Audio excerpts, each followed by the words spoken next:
Pertama syukur Alhamdulillah tuan-tuan. Kerana kita diberi lagi hari ini usia. Kita diberikan lagi kesedaran dan kita ada mahu lagi bercakap tentang isu Palestin. Yang mana saya fikir secara kebiasaannya daripada pengalaman saya mengendalikan media. Terutama dalam perang Palestin daripada tahun 87 hingga 93 yang dipanggil sebagai Intifada pertama. Kemudian 2000 ke 2005 Intifada yang kedua, 2009 ke 2010 Intifada yang ketiga. Dan kemudian selepas 2007, 2009, 2010 Intifada tu barulah dunia faham tentang Gaza. Dulu dunia faham tentang Palestin, dunia hanya faham tentang Gaza kerana pada 2007 oleh saudara Ismail Haniyeh selepas Israel membunuh dua pemimpin Hamas, iaitu pengasasnya Syekh Ahmad Yassin pada bulan April tahun 2004 sebagai tanda bimbang akan kekuatan Hamas. Dan bila Syekh Ahmad Yassin memimpin Hamas selama 3 bulan, bila Syekh Ahmad Yassin yang memimpin Hamas daripada bulan April hingga bulan Julai tahun 2004,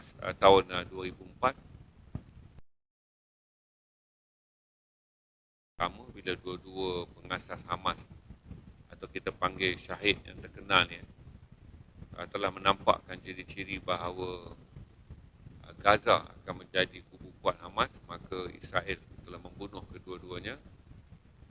Dan itulah bermula tradisi halakah Hamas ni yang ditubuhkan pada tahun 1986 di Gaza. Dan juga halakah Hamas ni yang diambil oleh Syekh Ahmad Yassin, marhum Syekh Ahmad Yassin ketika dia pergi belajar di Mesir pada tahun 1980-an. Dia dipenjarakan di Mesir kerana dia menyertai halakah Ikhwanul Muslimin yang pada waktu tidak diraikan di Mesir. Jadi setelah marhum Syekh Ahmad Yassin ni gagal, dia dipenjarakan dan kemudian digagalkan dalam peperiksaan dan dihalau pulang ke Palestin. Maka inilah kita nak tengok dakwah. Kerana bila Syekh Ahmad Yassin balik, dia dibesarkan dalam tradisi Ikhwanul Muslimin, yang mana dalam sejarah, dalam era dakwah moden, pastilah siapa saja yang terlibat dengan dakwah akan ingat nama Syekh Hassan Al-Banna yang telah mengasaskan Ikhwanul Muslimin pada tahun 1926. Jadi kenapa saya sebut, kerana kita ada dekat pusat dakwah. Saya ambil dululah teori dakwah bahawa apabila seorang seperti Syekh Ahmad Yassin balik dan dia menubuhkan Hamas, kenapa?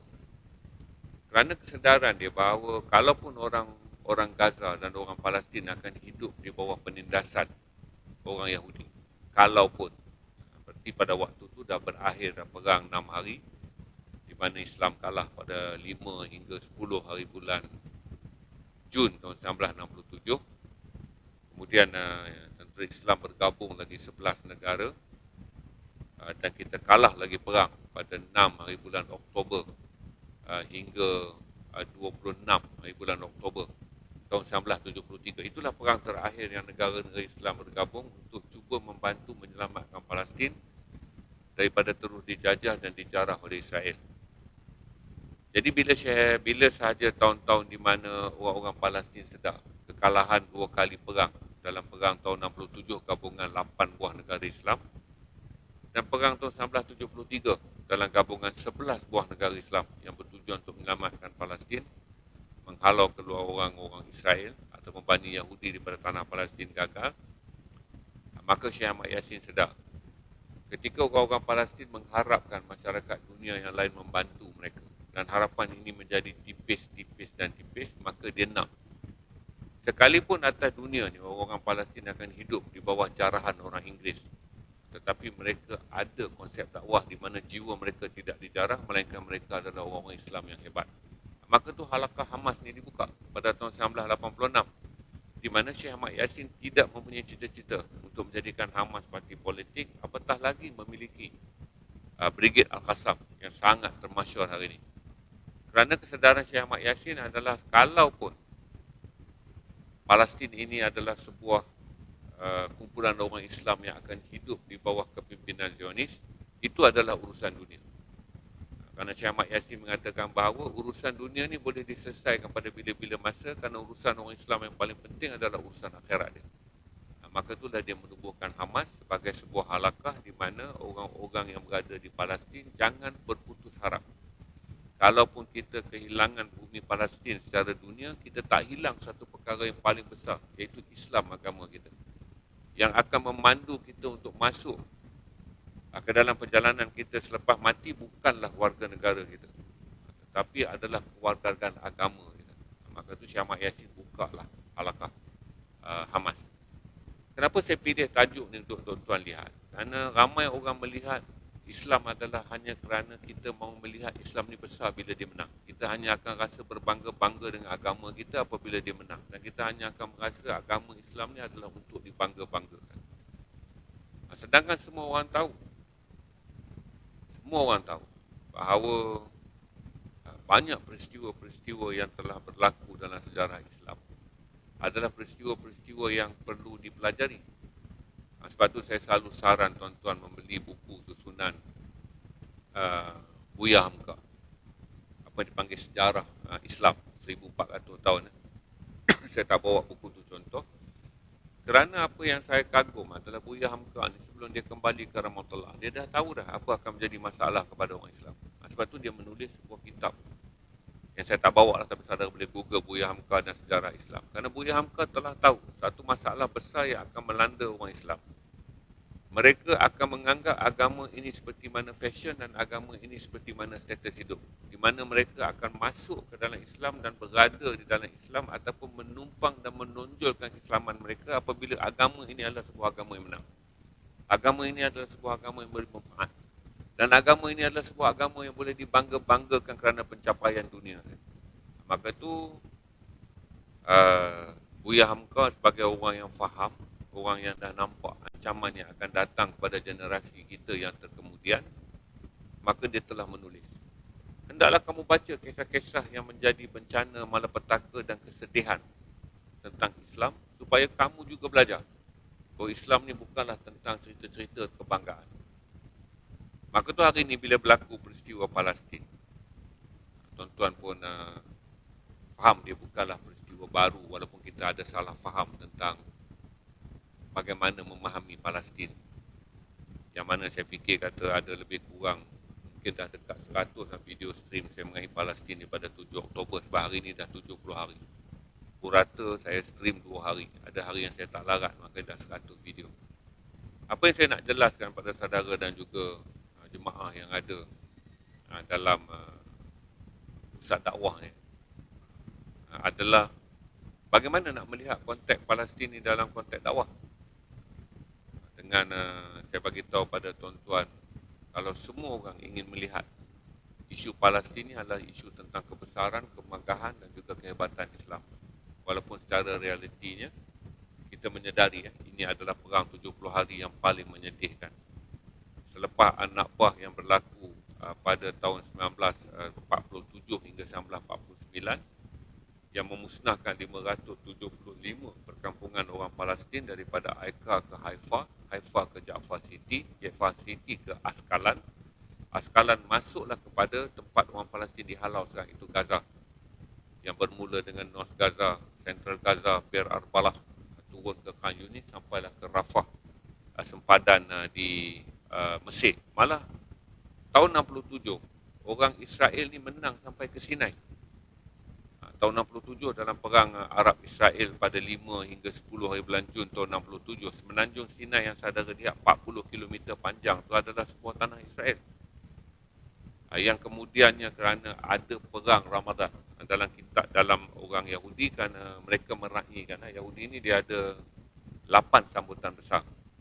4 sambutan datang daripada tradisi agama mereka, 4 lagi datang daripada tradisi Zionism. Antara di bawah tradisi Zionism ni adalah sambutan Yom Kippur, di mana bila mereka menang saja perang tahun 67, berarti mereka telah mendapat apa yang mereka katakan, memenuhi hampir penuh aspirasi Nabi Daud AS yang mereka panggil King David, maka mereka raihkan. Tapi tahun 73 tu kita perang balik tanpa pernah mau mengalah. Apabila Anwar Sadat berkompromi dengan Muammar Gaddafi dan kemudian mendapat kerjasama daripada Sultan Morocco Maghribi ni, maka 680,000 orang tentera Islam telah pun berhimpun di sempadan yang Sinai pada waktu itu adalah milik Israel. Manakala Saudi menghantar 23,000 orang tentera bergabung dengan sejumlah hampir 20,000 orang tentera Iraq, dan tentera yang paling kecil adalah Jordan. Mereka melancarkan perang daripada sempadan Jordan. Dan kemudian sedikit orang Hizbollah dan pejuang-pejuang Islam menyerang daripada Lebanon, dan kemudian tentera Syria menyerang daripada Bukit Golan. Apa yang saya nak ingatkan kepada tuan-tuan, bahawa hari-hari kesedihan ni akan panjang. Dia akan datang hari-hari kesedihan yang lebih panjang, kerana tuan-tuan pun tahu bahawa 70 hari ni tak mungkinlah akan menjadi ada titik yang jelas untuk membolehkan kita melihat penghalauan ataupun anak buah kedua. Tadi saya dah sebut, 45 orang Palestin dihalau, 750 kampung dibakar. Bangsa Palestin waktu tu hanya 750,000 orang penduduk. Terhalau, terhimpit ke Gaza, yang mana lain lari dan menumpang di atas tanah Jordan. Waktu itu teping barat, yang hari ini nama di Israel, pada masa dulu adalah sebuah negara ataupun sebuah wilayah yang ditakbir oleh Jordan. Sebab tu nama dia Transjordan. Jadi apa yang saya nak share dengan tuan-tuan adalah supaya kita faham isu ni dengan mengatakan bahawa apa itu istiqamah. Orang selalu sebut istiqamah dalam solat, orang sebut istiqamah dalam ibadat, orang sebut istiqamah dalam semua perbuatan yang dalam istiqamah tu kita mendapat manfaat. Ingat kita belajar ni, yang saya selalu sebutkan, kenapa Islam itu menjadi lemah daripada tahun ke tahun. Daripada pengalaman saya berjalan di 27 buah negara, bertemu orang Islam daripada berbagai aliran, termasuklah orang Islam yang pernah komunis dan kemudiannya menjadi hafiz Al-Quran. Apa kelemahannya? Kerana istiqamah sentiasa disebut adalah apa yang manfaat yang kamu akan dapat, yang akan menyelamatkan kamu di dunia dan akhirat. Jarang istiqamah ni disebut apa yang kamu buat, orang itu mendapat manfaat di dunia dan di akhirat. Itu sebab tu saya kata, oleh kerana banyak tafsiran agama telah dijadikan sebagai tafsiran tentang kita dan agama, maka agama itu menjadi lemah kerana kita tak ada pandangan bagaimana kita dan agama, iaitu tentang umat. Sebab tu tuan-tuan akan cakap tentang hari ini dengan menyalahkan negara-negara yang tuan-tuan senaraikan sebagai negara-negara yang tidak bersimpati kepada Palestin. Tapi saya beritahu 70 hari Allah uji. Hari ini dah ramai dah orang tak larat dah nak dengar pasal Palestin ni. Orang pun baliklah nak buat urusan ladang, nak buat urusan bendang, nak buat urusan traders dan nak buat urusan semua. Berarti begitu kecil ujian, di mana Allah hanya perlukan hati kamu kekal istiqamah, bersimpati, berdoa, memandang baik, bersangka baik pada saudara kamu pun. 70 hari dah tarik dah. Saya rasa yang 40 hari kena tarik pun ada, 30 hari kena tarik pun ada. Kerana agama telah menjadikan kita usaha untuk menyelamatkan diri sendiri dalam agama. Kerana dilemahkan juga oleh falsafah bahawa dalam kubur kita akan menguruskan diri kita sendiri. Jadi tuan-tuan dan perempuan, saya ambillah topik tu hari ini dalam siri yang mungkin tak panjang sebab kita ada 45 minit. Saya tak boleh nak ulas panjang. Cuma saya ambil dalam aspek bagaimana kita nak faham istiqamah. Bahawa istiqamah yang paling susah adalah melakukan sesuatu dengan mengorbankan hak, mengorbankan keuntungan kita yang manfaatnya datang kepada orang lain. Dan inilah ancaman yang paling besar. Yang saya kata dulu, kalau bukan kerana Salahuddin Al-Ayyubi menyimpan istiqamah daripada ketika dia menjadi pemimpin perang dengan angkatan perang yang sangat kecil. Sebab tu saya bila buku-buku yang saya pilih untuk perkenal pada tuan-tuan, antara buku yang saya memang jual selama 2 tahun adalah Salahuddin Al-Ayyubi, kerana inilah kisah yang paling dekat yang kita boleh belajar, kerana dialah satu-satunya yang ada dalam sejarah pembebas Masjid Al-Aqsa. Kerana ketika Saidina Umar Al-Khattab mendapatkan Masjid Al-Aqsa pada tahun Baitul Maqdis pada tahun 636, dia memperolehinya tanpa perang. di mana orang-orang Nasara dan orang-orang Yahudi menyerahkan kunci kepada Saidina Umar Al-Khattab kerana kegerunan mereka mendengar hebatnya angkatan perang yang telah dipimpin oleh Khalid bin Walid, Abu Ubaidah Al-Jarrah dan juga Amr bin As dalam perang Yarmouk. Kerana mendengar khabar yang datang berpuluh-puluh batu pada zaman itu tentang kehebatan orang Islam dalam perang Yarmouk ni, maka orang-orang Israel, orang-orang Yahudi dan juga orang Kristian kata tak mungkinlah kita di Baitul Maqdis boleh memerangi satu angkatan perang yang menang dalam perang Yarmouk. Kenapa saya ceritakan pada tuan-tuan? Kerana saya ceritakan kata seorang Salahuddin telah menjadi titik penentu. Bagaimana dia berperang pada tahun 1771 dengan pangkatnya yang kecil. Dia ni adalah seorang anak daripada orang Kurdish. Sebab tu saya selalu ingat tuan-tuan, pergi di mana-mana, walaupun ada geopolitik moden yang menggambarkan Kurdish adalah sebagai orang bangsat daripada pergunungan, jangan hina. Kerana daripada kaum Kurdish inilah lahirnya Saladin Al-Ayyubi, orang yang memerdekakan Al-Aqsa. Kerana Salahuddin adalah seorang Kurdish yang dilahirkan di bawah Empire Seljuk ketika itu di Tikrit yang sekarang berada di Iraq. Kerana bapa saudara dia Nur ad-Din ni ada cita-cita bahawa kalaulah aku kalah dalam perang ni, aku ada penyambung. Maka dibawa anak saudara dia yang julat umur dengan dia ni 30 tahun. Jadi Nur ad-Din ni kata kalau aku pergi perang aku mati, maka aku tak bimbang kerana aku melatih anak saudara aku ni yang berusia 6 tahun.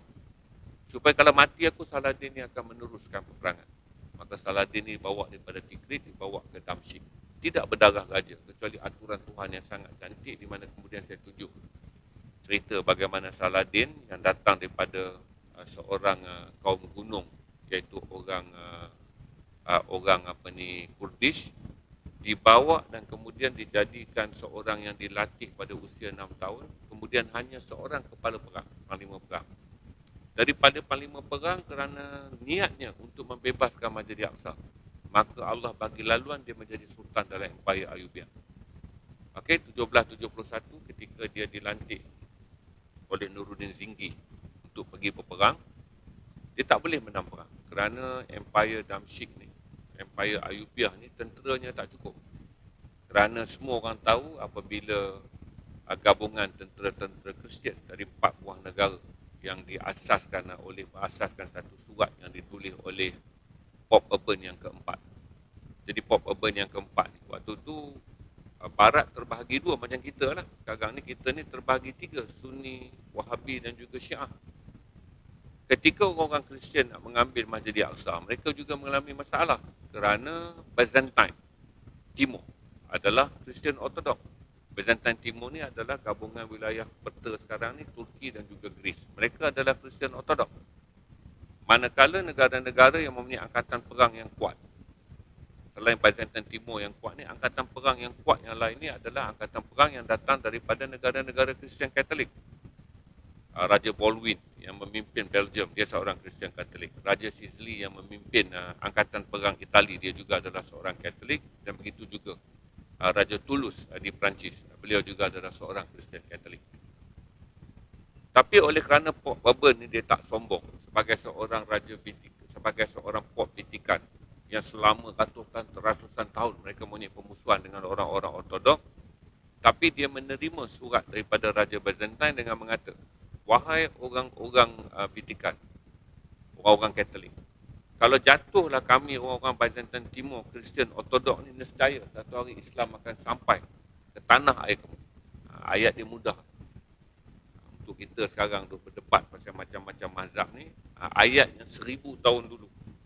Berlaku pada 1095, kata Raja Byzantine Timur ni, dia adalah Kristian Ortodok. Dia kata kepada Pop, kalaulah jatuhnya kami orang-orang Ortodok Byzantine Timur masih lagi di bawah Kristian, maka satu hari Islam akan sampai ke rumah-rumah orang Kristian Katolik di Eropah. Maka kerana satu surat tu tuan-tuan, kita ambil lah orang Kristian yang kita kata irtiqad dia susah, dia ni agama yang payah atau apa, kita ni lah yang hebat kerana kita ada Quran, kita ada hadis. Mereka ambil 4 tahun je untuk bergabung. Jadi bila Pope Urban yang keempat menulis surat kepada 4 raja ni, maka keempat-empat raja ni bersetuju. Kita bergabung dan lupakanlah tentang perbezaan mazhab yang selama ni menjadikan perang ni telah membunuh berpuluh-puluh ribu orang Kristian dalam bumi Eropah kerana krisis Ortodok dan juga krisis Katolik. Maka 4 tahunnya 1085 mereka mengumpulkan angkatan perang, 1099 mereka mengambil Baitul Maqdis. Berarti kita belajar, macam saya selalu kata, sejarah tidak sahaja daripada luar. Apa sejarah yang telah musuh tunjukkan apabila ikut untuk bergabung. Jadi pada sejarah 1099 dengan jatuhnya Empire Baitul Maqdis ke tangan orang Kristian, maka dia berakhirlah zaman 467 tahun Islam daripada hari orang-orang Nasara dan orang-orang Yahudi menyerahkan kunci secara sukarela kepada Saidina Umar Al-Khattab, yang mana kalau saudara pergi ke Baitul Maqdis, saudara akan melihat Masjid Al-Aqsa yang begitu indah walaupun masih dijarah oleh orang Kristian. Saudara tak akan lupa itu. Dia bina masjid, dia tak rampas sinagog dan dia tak rampas gereja, malah dibangunkan masjid Yasri. Kerana Islam ni ada prinsip, negara yang diperangi maka gerejanya akan dirampas, negara yang berdamai maka gereja dan sinagognya akan dikekalkan. Jadi apa yang saya nak tunjukkan kepada tuan-tuan dalam perbincangan hari ini adalah tentang konsep bagaimana kita boleh meluaskan istiqamah kita, tentang ihsan dan kasih sayang, tentang mengurangkan manfaat diri dan menjadikan istiqamah ni memberi lebih banyak manfaat kepada agama. Orang yang tamak dalam agama adalah mereka yang cuba mendapatkan sebanyak mungkin manfaat dalam agama di atas janji bahawa agama akan menyelamatkan mereka daripada akhirat. Tapi pada masa yang sama, mereka lah orang yang paling cuai dan orang yang paling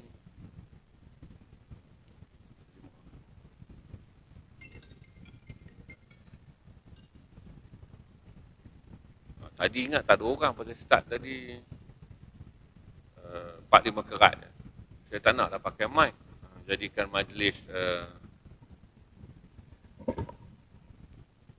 tak apalah, nanti yang makcik-makcik tu follow Facebook saya, betul boleh dengar penuh sebab saya tak delete video ni.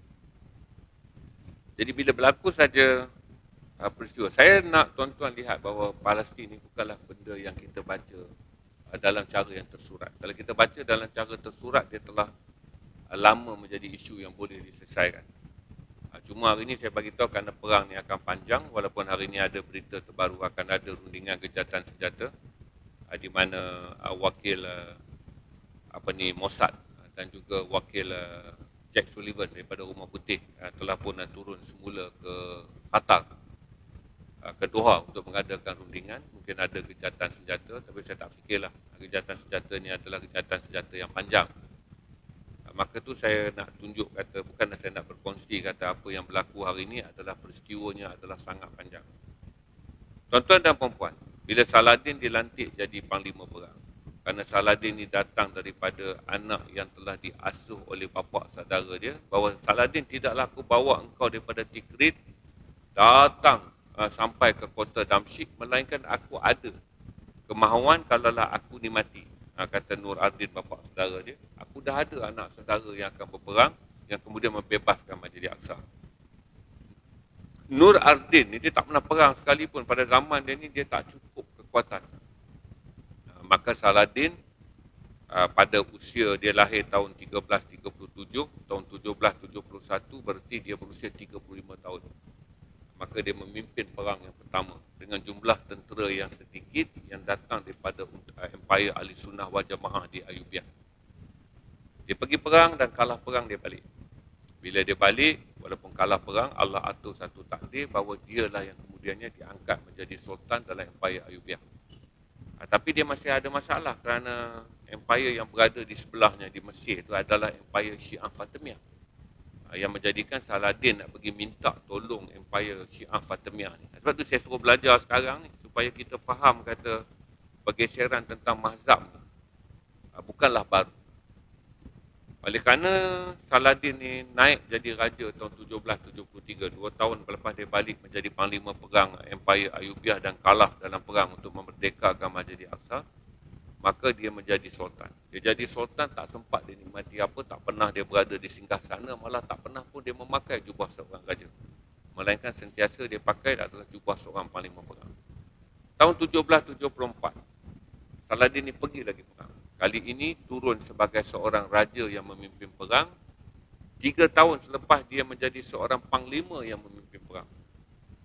Dan perang tahun 1774 ni Saladin kalah lagi. Balik dia lagi ke kota Damsyik. Tapi dia orang tak pernah putus asa. Saya nak kata istiqamah tadi ni. Kalau zaman Saladin, zaman sekarang ni kan, tahun 1771 kita tak sokong lah. Di mana kita kata Hamas ni kalah perang.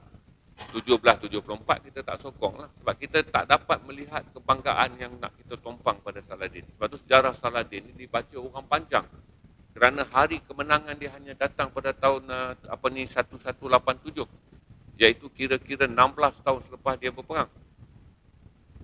Maka Saladin ni Allah nak mudahkan lagi jalan dia kerana apa? Ada istiqamah. Di mana Saladin ni hinggalah daripada aku seorang anak Tikrit yang dibawa oleh bapa saudaraku ke kota Damsyik. Aku diangkat menjadi panglima perang, aku menjadi seorang sultan. Tak pernah ubah hatiku pada apa-apa melainkan aku ni istiqamah. Iaitu hidupku dan matiku adalah beribadah kepada Allah untuk memerdekakan Masjid Aqsa. Jadi tahun 1784 berlakulah satu peristiwa di mana raja yang menjadi musuh dia ni kembali ke rahmatullah. Itu mati di Kairo. Dan diganti oleh seorang anak yang berusia 8 tahun tapi juga tidak sihat. Maka anak itu kemudiannya juga meninggal. Tapi orang-orang di Kairo ni, di Empire Fatimiyah, telah mendengar kisah Saladin ni. Tak ada orang berani usik Empire Baitul Maqdis ketika bergabungnya tentera-tentera Kristian Eropah yang begitu kuat. Tak pernah orang dengar ni. Sama ada datang daripada mana-mana empire di Asia Tengah, sampailah ke hujung empire yang datang daripada tanah jadilah Arab, sampailah ke hujung empire Islam yang datang daripada tanah Mesir, tanah Afrika Utara. Karena tahun Saladin ni Turki belum lagi Islam. Turki inilah Byzantine Timur. Maka Saladin ni kerana itu Allah mudahkan. Ini saya nak cerita kat tuan-tuan supaya tuan-tuan faham. Barang siapa yang istiqamah dan dia sayangkan agamanya dengan memberikan dirinya kepada agamanya, ini saya, Allah akan bantu orang tu. Lebih banyak yang Allah akan bantu daripada dia istiqamah daripada agamanya untuk kepentingan diri dia. Jangan ingat tamak dalam ibadah ni banyak. Banyak orang akan melakukan semua benda yang dia nak selamatkan diri dia dengan kepercayaan sejadah tu lah yang akan menyelamatkan dia, puasa lah yang akan menyelamatkan dia, zakat lah yang akan menyelamatkan dia. Tapi ujian yang datang pada kita menjadi lebih berat. Kerana siapakah yang akan menyelamatkan agama ini ketika berjuta-juta orang daripada mereka ni akan dibunuh, diseksa. Maka tu saya nak ingatkan tuan-tuan, cabaran yang paling besar yang ada pada kita ni adalah kerana kita tak faham sejarah, maka kita menjadi orang yang akan lari daripada memberi pembelaan dan memberi sokongan kepada saudara-saudara yang kalah. Jadi Saladin ni bila dia dah dilantik, bila dah Allah mudahkan jalan untuk dia. Kerana Allah tahu Saladin ni jalan hidup dia akan menjadi payah kerana dia nak menang Baitul Maqdis. Maka dimudahkan Saladin Ayyubi ni untuk menang dapat kuasa. Sebab Saladin ni, bapa saudara dia pesan, jangan sesekali Ayyubiah Sunni ni menyerang Fatimiyah Syiah ni. Kerana kata bapa saudara dia, ini akan menyulitkan lagi usaha kita untuk mendapatkan Baitul Maqdis. Maka dimudahkan. Di mana akhirnya Allah atur raja yang memusuhi dia meninggal tanpa perlu pertumpahan darah, diganti oleh anak yang juga tak sihat juga meninggal. Maka akhirnya apa yang dikagumi kat atas Saladin adalah orang Mesir kata, tak perlulah lagi kita menjadi raja, jemputlah seorang raja daripada Damsyik, daripada Empire Ayubiah, datang dan kita bersatu dengan dia, kurang-kurangnya kita ada satu sultan yang boleh memimpin kita mendapatkan kembali Masjid Aqsa. Maka itulah pada tahun 1184 Saladin naik kuda, disambut oleh orang-orang di kota Kairo dan kata dia pada orang kota Kairo, tidaklah aku akan masuk untuk meraihkan diriku sebagai raja kecuali marilah kita membina tembok. Dia kata bina tembok kerana kekuatan kita sekarang akan datang daripada Kairo. Penyatuan antara Ayubiah dan Fatimiyah akan menjadi perhatian dunia. Kemungkinan sebelum kita menyerang orang-orang Kristian, orang Kristian akan serang kita. Itu adalah ucapan dan tindakan awal ketika menjadi raja. 1184 dia lancarkan perang tapi masih kalah. Tapi 1187 dalam perang Hittin dengan orang Islam ni kekuatan hanya 25,000 orang, berjaya menewaskan tentera Kristian 40,000 orang. Dan kemudian dia kepung, menang saja Baitul Maqdis ni besar tuan-tuan, besar bandar dia. Cuma nak dapatkan Masjid Al-Aqsa ataupun dipanggil Aqsa Syarif, Haram Al-Syarif ni taklah mudah. Maka dikepungnya lagi 4 bulan. Dalam cerita kepungan itulah terkenang dengan kisah Saladin menghantar pulang orang-orang yang tidak bersolat malam. Kerana Saladin kata barang siapa yang bersedia pada waktu siang, maka dia percaya pada diri dan pedangnya. Barang siapa yang berjaga pada waktu malam, bermohon kepada Allah untuk mendapat menang perang, maka orang inilah sebenarnya menjadi tentera perang. Jadi itulah yang dia bawa. Siapa yang malam dia tengok dekat kemah tidak bangun menyerahkan diri kepada Allah dalam solat malam untuk menang perang, dihantarnya pulang. Jadi apa yang saya nak kongsi dengan tuan-tuan dalam hari-hari yang kita akan melihat tanah Palestin akan menjadi lebih kritikal. Lebih apa adalah, saya selalu tak tanya banyaklah tentang duit saudara boleh derma. Sebab orang kedekut derma dalam doa pun banyak. Kedekut derma dalam doa pun banyak. Kedekut kunut nazilah ni baca beberapa hari ya, jangan lebih letih. Orang nak baca kunut nazilah pun dikaitkan dengan letih. Bayangkanlah tuan-tuan tengok. Semalam tuan-tuan tengok, 2 hari lepas tuan-tuan tengok bagaimana Wael Aduduk, seorang ketua wartawan Al Jazeera ni dibom dalam satu pejabat, rakan sepejabat dia, Samir Abu Dakar, cedera, wafat. Samir Abu Dakar ni sepejabat dengan Muhammad Dodoh. Muhammad Dodoh ni pula sebelum kejadian kena bom tu, 6 minggu yang lalu keluarga dia dibom. Keluarga dia dibom, isterinya meninggal, bapaknya meninggal, ibunya meninggal, segala ipar yang menumpang di rumah dia meninggal. Dodoh ni pergi, sahkan ini anakku tanpa menangis. Dia minta izin, dengan kekuatan yang dia ada, dia hanya boleh memangku bayi wanita, cucu dia. Jadi dia kata jenazah cucu ni nak sampai ke tanah kuburan, aku pangku sendiri. Isteriku, anak-anak aku ni semua kau bawa lah dalam kereta jenazah kerana nak dikebumikan. Besok dia kembali bekerja. Hinggalah pada hari dia dibom. Dia sendiri cedera. Dan tuan-tuan tahu bahawa semalam dia telah bangun. Jadi 36 jam ya. Lepas dia rawat, dia bangun dan menjadi kembali berdiri. Semalam laporan dia berdiri dengan mengatakan kepada orang-orang Yahudi, tentera-tentera Israel yang nak bunuh dia, kamu boleh bom siapa saja untuk mati. Tetapi selagi kamu bom orang tu untuk cedera, mereka akan bangun juga untuk menyatakan kebenaran. Tuan-tuan, saya bagi tahu kata untuk mengingatkan tuan-tuan dalam majlis ni bahawa usaha kita ni untuk mencintai orang Palestin bukanlah usaha yang boleh dipilih-pilih. Dia bukan buat pun tak apa, tak buat pun tak apa. Tuan-tuan pun dengar, walaupun ulama-ulama kita tidak mengeluarkan pandangan yang mantap tentang isu ni, tapi pegang pada ulama-ulama muktabar yang tuan-tuan boleh rujuk yang telah mengisytiharkan ini adalah perang jihad. Maka jadi satu pegangan pada kita, walaupun kita tak boleh mengangkat jihad senjata, tapi dalam hal-hal yang lain dia adalah jihad kepada kita. Saya fikir itu je, saya tak pasti jemaah di, sebab saya ni singgah di Al-Usra untuk stream. Jadi kebetulan saya dapat jemputan daripada Ustaz Dakwah. Maka kalau ada soalan, saya tanyalah soal jawab. Palestin ni kalau nak cakap 3 jam tak akan habislah. Panjang Palestin dari segi sejarah, apa yang dipanggil sebagai melihat Palestin daripada zaman Umar Khattab.